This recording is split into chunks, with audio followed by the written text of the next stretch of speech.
Schmelf the Hanukkah Elf by Greg Wolfe, illustrated by Howard McWilliam.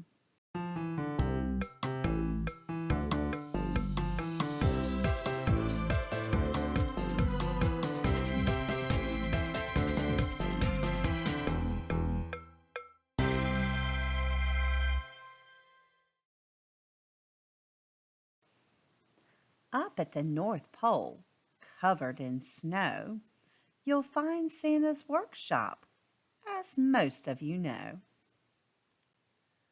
But no one can do all that work by themselves, so helping him out is his army of elves.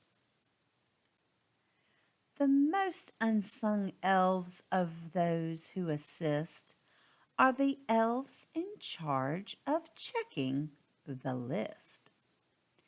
They all work so hard down to the last elf, and the newest of them was a fellow named Schmelf. Schmelf didn't spend time playing merry elf games, but sat in his cubicle staring at names. His job was to check through Santa's list twice to see whether kids had been naughty or nice.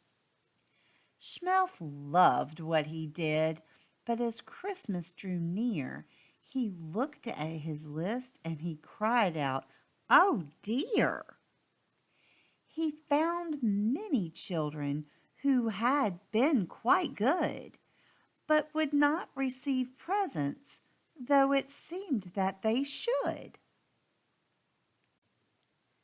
He ran like a flash to see the head elf, who smiled and said, Now, calm yourself, Schmelf.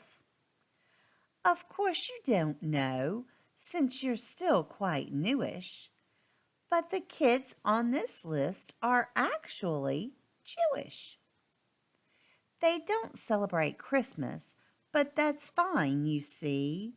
They celebrate Hanukkah, their own jubilee.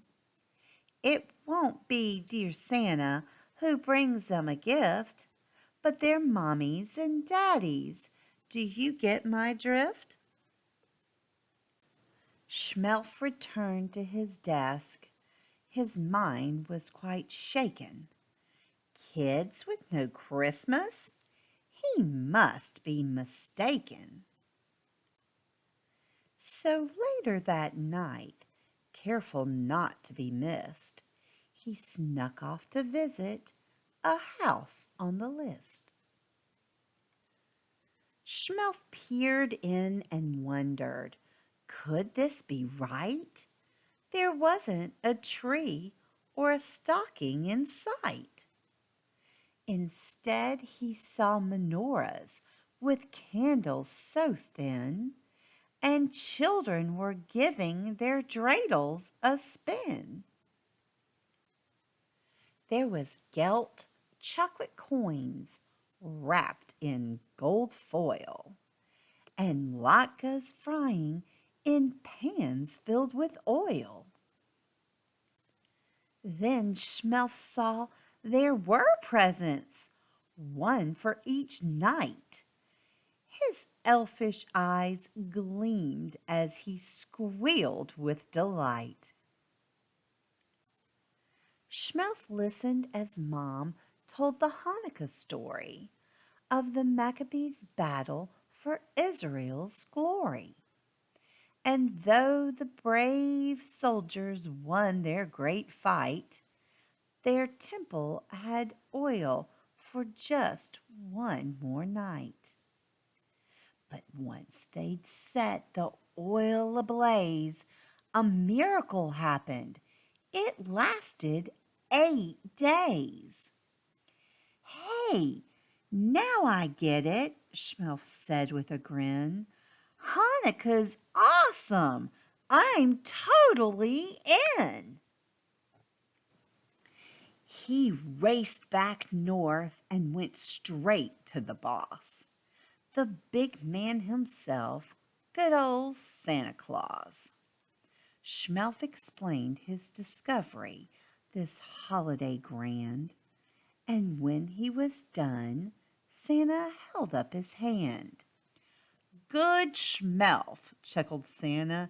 It fills me with joy to see how you care for Jewish girls and boys. It shows me that you are much more than a clerk, and so I will task you with this special work. Hanukkah is a time for family and song, for joy and tradition. It's where you belong. I decided at Hanukkah you'll travel the world, bringing magic and joy to each boy and girl. Santa gave Schmelf clothes of white and of blue, the colors of Hanukkah, that much Schmelf knew, and a sleigh that could soar straight through the air with a Jewish reindeer by the name of Asher. Now, you good Jewish kids, for 8 nights in December, Schmelf will come visit, some years in November. He'll make sure your latkes are crispy and thin, your menorahs burn brighter, and your dreidels will win. If there's one special gift that you'd like this year, tell Schmelf. He'll whisper in Mom or Dad's ear. He'll do what he can to nudge them that way, in hopes that the present brings cheers of hooray. To reward Schmelf and Asher for all their goodwill, you can leave out some gelt and a nice kosher dill. What a magical Hanukkah, you'll think to yourself.